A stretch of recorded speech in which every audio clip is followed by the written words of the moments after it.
నా దేవా, నా దేవా, నన్నెందుకు చెయ్యి విడిచితివి? అంటే యేసుక్రీస్తును చేయి విడిచిపెట్టడానికి కారణం పరోక్షంగా ఎవరో తెలుసా? నువ్వు, నేను, మనమే.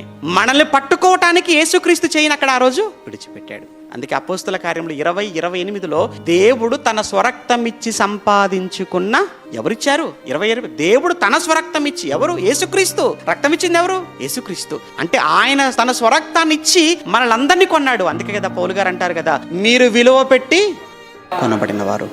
ఏం పెట్టి కొన్నాడు? మనలో రక్తాన్ని ఇచ్చి కొన్నాడు యేసుక్రీస్తు, ప్రాణం ఇచ్చి కొన్నాడు. అందుకే రోమపత్రిక 8:1 వెళ్ళేటప్పటికి అంటాడు, ఇక నుంచి క్రీస్తు యేసు నందున్న వారికి ఏ శిక్షా విధియు లేదు. అంటే ఇక మన మీద రెండవ మరణం అనేది ఏలుబడి చేయటానికి వీల్లేదు. నరకం అనేది లేదు ఇక మన పైన. ఎప్పుడు? ప్రభు నమ్ముకున్నంత మాత్రాన కాదు, ప్రభు దగ్గరకు వచ్చి నమ్మకంగా బ్రతికినప్పుడు.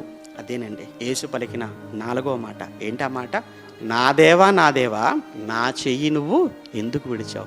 ఎందుకు విడిచానంటే అందరి పాపాలు నీ మీద పెట్టాను కదా నాయన, అందరి దోషాలు నీ మీద నాకు కనబడుతున్నాయి కదా, అందుకు విడిచిపెట్టాను.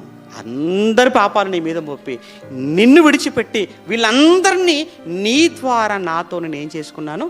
సమాధానపరుచుకున్నాను అన్నాడు.